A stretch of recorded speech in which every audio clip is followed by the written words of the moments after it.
Welcome to the deep dive. Today, we're going to be looking at a case that has, well, it's spanned more than 2 decades, it's haunted the headlines, and it has completely reshaped several lives. Hmm. It's a story of a tragic, a highly suspicious death that to this day remains unsolved. It's really defined by mystery, by conflicting evidence, and by a father's relentless, decades-long quest for the truth. A truly heartbreaking quest. It is. We are diving into the facts surrounding the death of Stuart Lubbock. That's right. And I think it's important to state up front, our mission here is to take the sources we have, the timelines, the details of the police investigations, the legal battles, and really just synthesize them impartially for you. Right. This is an incredibly sensitive and difficult topic, and we have to acknowledge that sensitivity as we go through it. We're focusing not just on the loss of Stuart Lubbock's life, but on the repeated failure to achieve any kind of legal clarity. And that failure had a profound impact. A profound and lasting impact on his family. So we really need to keep that in mind as we navigate the incredibly complex path of this case. Absolutely. So before we delve into the tragic events of that night in 2001, let's just ground ourselves in who Stuart Lubbock was. The sources tell us he was born on October 1st, 1969. So he was 31 years old. 31 years old at the time of his death.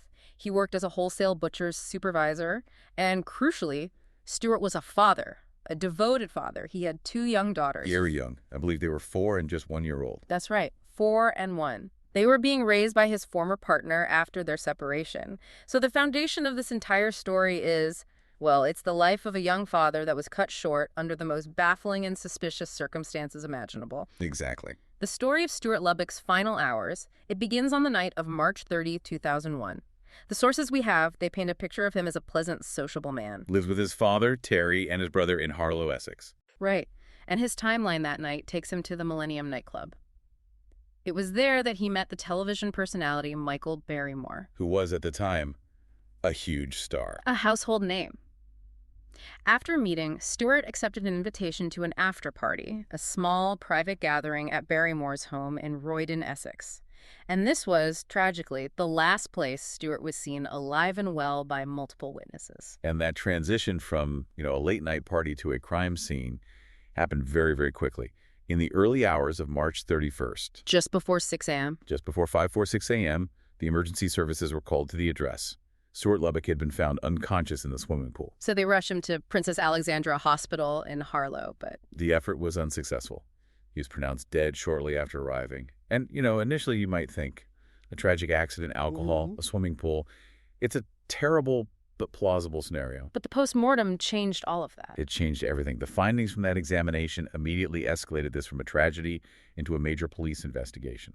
And that initial medical evidence is so crucial here because it completely shifted the perception of what happened. It moved it right out of the realm of accidental drowning. Instantly. The sources highlight 2 key findings that put enormous suspicion on everyone who was there that morning. The first was the toxicology report.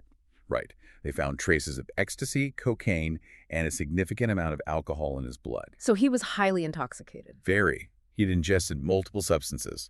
But it was the second finding that was far more critical. He was discovered to have suffered serious anal injuries. And the sheer trauma implied by those 2 things together, the severe internal injuries alongside the drugs and alcohol, followed by death in a pool, it meant investigators just could not treat this as a simple drowning. No. The possibility of foul play, specifically some kind of indecent assault leading to his death, had to be confronted immediately.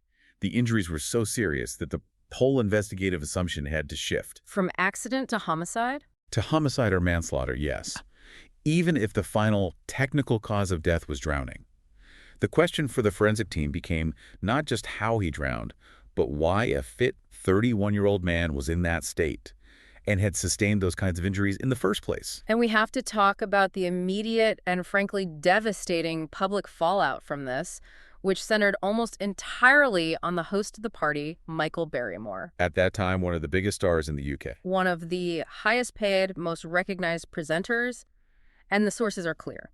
As a direct result of the police investigation, the media scrutiny, his career was effectively destroyed. Almost overnight. It became this huge national scandal, not just a localized tragedy. And that's a really important detail. The sudden collapse of such a high-profile career It underscores the immense pressure on the police to find answers. Of The course. location being the home of a celebrity meant every single detail was amplified, scrutinized, often sensationalized. So the police were trying to manage this incredibly complex, sensitive investigation. While also dealing with a media circus. A global media circus. And that dual pressure, you can see later on how it almost certainly affected the integrity of the crime scene and the initial gathering of evidence. When you just look at the raw facts, the drugs, the alcohol, the severe injuries, and the drowning, it's a picture that is almost impossible to reconcile with a simple accident. It is. And the fact that there were 9 people at that party in total, and none of them could provide a coherent story about what happened, that's what defines this entire case. A wall of silence. So the first major public attempt to figure out what happened was the inquest in September 2002. Right. And an inquest is designed to establish the facts, not necessarily to assign criminal blame. And the result was deeply unsatisfying. The coroner, Caroline Beasley Murray, she delivered an open verdict. Which is far from a conclusion. And she was very clear about why she had to do that. She delivered this really powerful, damning statement about the witnesses. Can you share that? She said, and I'm quoting directly here, "None of these witnesses who were party guests for 3 hours have given to this court an explanation about how Stuart Lubbock, a previously fit 31-year-old, should be found floating in a swimming pool at the premises with a significant level of alcohol and drugs in his system and have serious anal injuries." Wow, she lays it all out right there. She does. That quote perfectly encapsulates the absolute failure of the initial investigation, a total lack of credible, consistent testimony from the people who were actually there. And for our listeners, what does an open verdict really mean legally? It essentially means the evidence just doesn't clearly support any single conclusion. It wasn't ruled a murder or a suicide or an accident. It's a formal acknowledgement that the court found the death impossible to explain based on the information it had. But it doesn't close the door on a criminal case. Crucially, no. In English law, it doesn't preclude a later murder charge. It leaves the door legally wide open. And on top of that lack of testimony, you had outright conflict in the key medical evidence. The pathology, yes. This was another huge problem. The initial pathologist on the scene, Dr. Michael Heath, he concluded in his report that Stuart Lubbock had drowned accidentally. Which, if that had stood, would have really minimized the criminal aspect of the case. Absolutely. But his conclusion was almost immediately contested by subsequent examinations. The sources show 3 other pathologists later looked at the body, and they offered very different observations. What did they see? Specifically, they noted marks on Lubbock's forehead, marks that suggested he might have been asphyxiated, held under the water. So murdered. Potentially. Now, we have to be careful with the nuance here. None of them said this is the confirmed cause of death. They pointed out the marks could also have been caused by extensive resuscitation attempts. I see. But the disagreement itself, one expert saying accident, 3 others suggesting a possible sign of foul play, that introduced profound doubt into the forensic evidence. When the experts can't agree, where does that leave the legal system? In a vacuum of truth, it seriously compromises the ability to move forward with any certainty. And this conflict had serious repercussions for Dr. Heath's career, didn't it? This wasn't just a one-off disagreement. It wasn't. The sources show that by January 2006, he took the significant step of volunteering to stop working for the police. This came after public criticism for him, drawing conclusions that contradicted other pathologists in multiple high-profile cases. Not just the Lubbock case. Not just this one. And the scrutiny just escalated from there. By June 2006, he was called before a disciplinary tribunal where his testimony was officially discredited. Discredited, that's a strong word. It's a rare and severe sanction. The Home Office itself weighed in, stating that Dr. Heath had, and I quote, fallen short of the high standards required. So the scientific bedrock of the case Was officially deemed unreliable years later. And you have to think about the impact of that. It fundamentally undermines everything that was concluded in the immediate aftermath of the death. It gave Stuart's family powerful justification to demand a completely fresh look at the case. So you have no reliable testimony, an open verdict, and now a discredited lead pathologist. It's a perfect storm of uncertainty. It is. The police were left with the physical evidence, the injuries, the drugs, but they lacked the conclusive proof of how he died or the reliable testimony to explain who caused the injuries. And that vacuum is what fueled the entire next stage of this story. And if there is one person who defines that next stage, it's Stuart's father, Terry Lubbock. Absolutely. The sources show he waged this persistent, highly public, and deeply personal campaign. It was driven by grief, but also this relentless dedication. He knew that without constant pressure, the case would just be forgotten. So he set up the Lubbock Trust. He did, Yeah. specifically to raise funds, to campaign for more investigation, and just to generate as much publicity as he possibly could to keep Stewart's name in the headlines. And his efforts, they were undeniably the catalyst for what happened next. Starting in 2006, the case came roaring back into the headlines. One of the most dramatic moves was this attempt at a private prosecution in January of 2006. That's right. The family solicitor applied to the court for Michael Barrymore to be charged with 6 offenses related to his actions on the morning of Stuart's death. This was the family trying to bypass the state prosecutor, who they felt wasn't acting. And this got massive public attention because of how they did it. The sheer spectacle. The solicitor's firm actually tried to serve the legal papers on Barrymore while he was a contestant on Celebrity Big Brother, On live television. or at least during the broadcast of the show. It created this huge media moment, putting the family's fight right in the glare of the reality TV spotlight. But what was the legal outcome of that? Well, despite the publicity, the case itself was later dismissed by a district judge. The judge ruled that Barrymore had no case to answer. So it didn't work. Legally, no. For a private prosecution to succeed, the standard of evidence is still very high. The judge decided the family just hadn't presented enough direct, compelling evidence to meet that bar. It was a publicity victory, but a legal setback. And the chaos around the witness testimony continued as well. It did. In May of that year, an inquest witness named Kylie Merritt was arrested on suspicion of perjury. She was the one who said she saw Barrymore rubbing cocaine on Lubbock's gums. Exactly. But her testimony was, well, it was highly questionable. After she took a lie detector test for a tabloid newspaper, she publicly stated she couldn't actually be certain that her earlier story was true. This is a nightmare for investigators. It's a complete nightmare. Shifting testimony, retractions, it makes it almost impossible to build a reliable case. The perjury charges against her were eventually dropped, but it just highlights the instability of the witness accounts. And yet, despite these setbacks, Terry's continuous pressure campaign, it finally paid off. It did. On December 2, 2006, police officially announced they were reopening the investigation into Stuart Lubbock's death, a huge goal achieved. And that reopening led directly to one of the most critical parts of this whole saga, an investigation into the police themselves. A major one. Terry Lubbock's lawyer compiled this detailed dossier and presented it to the Independent Police Complaints Commission, the IPCC. And what was in it? It contained over 30 separate allegations of incompetence and possible corruption by Essex police in their initial investigation. An 8 million investigation. An 8 million investigation, yes.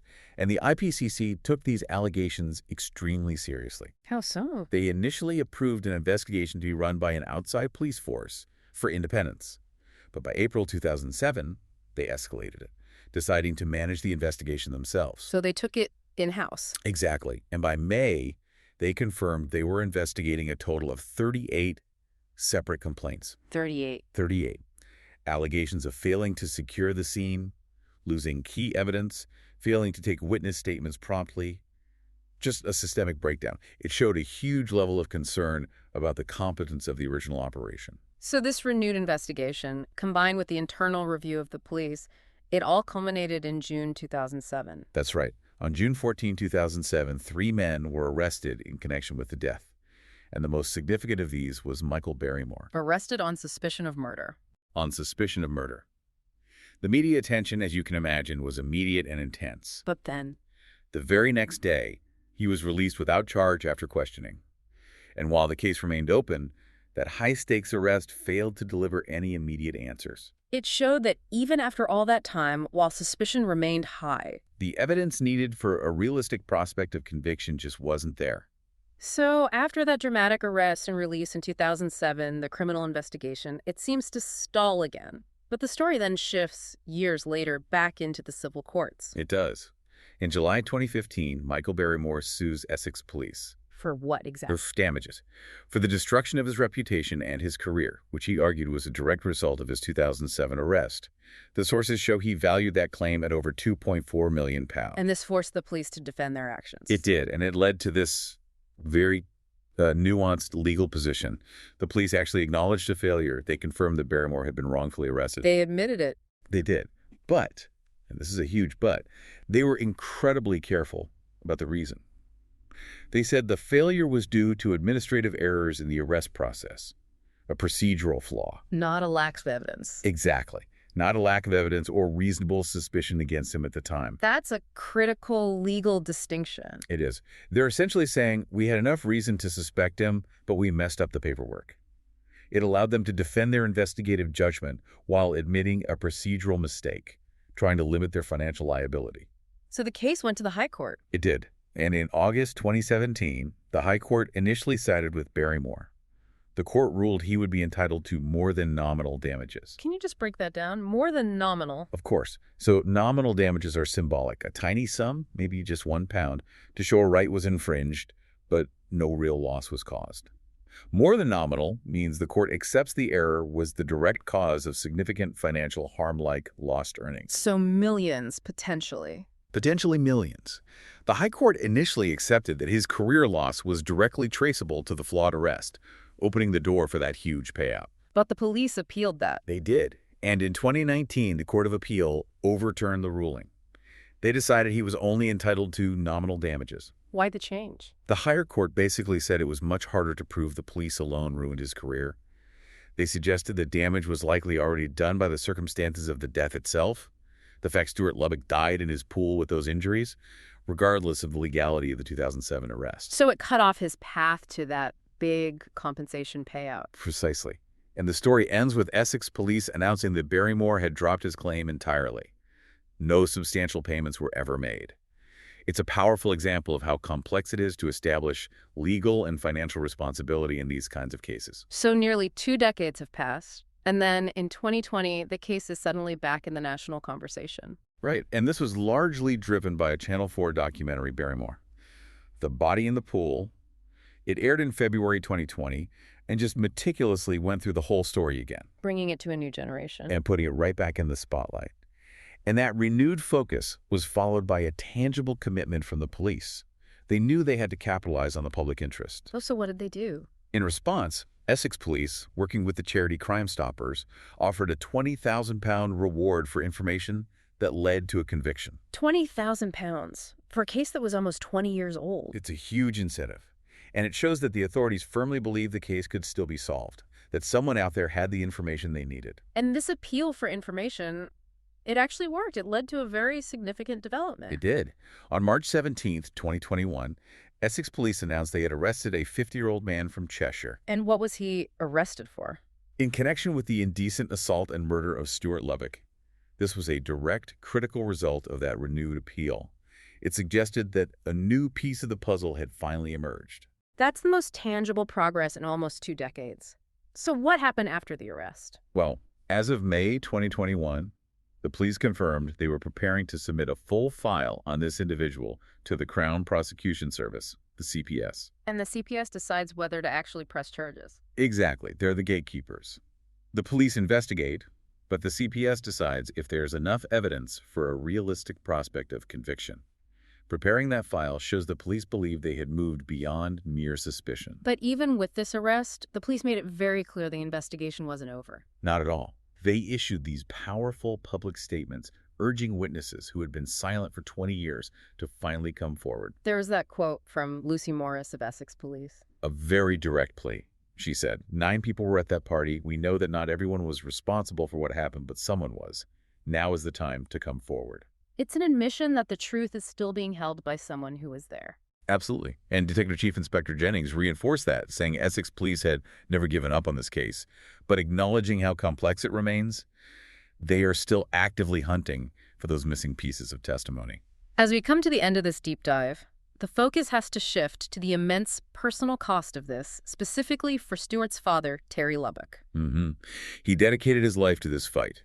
He used his personal grief as fuel for this public campaign for 2 decades. And after all that effort, Terry died from terminal cancer on September 15th, 2021. He was 76. He passed away without getting the clarity or the conviction he fought so hard for. There's a quote from his friend after his death that is it's so poignant. His friend said that Terry died sad, because he's died knowing people never knew the truth about what happened. Heartbreaking. He went on to say that no one could have thought harder for their son. It's just a profoundly sad and unjust ending for a father who gave the last years of his life to this singular pursuit. The authorities, to their credit, they did acknowledge Terry's commitment. Detective Chief Inspector Jennings gave a statement saying that Terry's devotion to his son and to his pursuit of justice knew no bounds. And he made a promise. He made a firm promise. He said, "Our investigation into Stuart's death will not end with Terry's. As long as the case remains open, we will do all we can to deliver justice for him and his family." And that commitment brings us full circle, right back to the core unresolved mystery. We know Stuart Lubbock was found with that fatal mix of drugs and alcohol. We know he suffered horrific anal injuries, trauma that speaks to violence. And we know the coroner couldn't explain it, delivering that open verdict. 9 people were there in that house. Yet no credible, complete explanation has ever been given. Given the very specific, very suspicious medical evidence, the history of unreliable witnesses, and the fact the case is still active, the legal truth is still out there, held by a very small number of people. So for you, the listener, what is the ultimate significance of this long, tortured legal journey? The police have repeatedly pleaded with those who were there to finally do the right thing. When you consider the trauma Stuart suffered, the drugs in his system, and the fact the answer lies with a small group who have been silent for over 2 decades, what does that police plea tell us about where the true leverage for justice remains? It seems the only thing standing between Stuart's family and the truth is the conscience of a witness.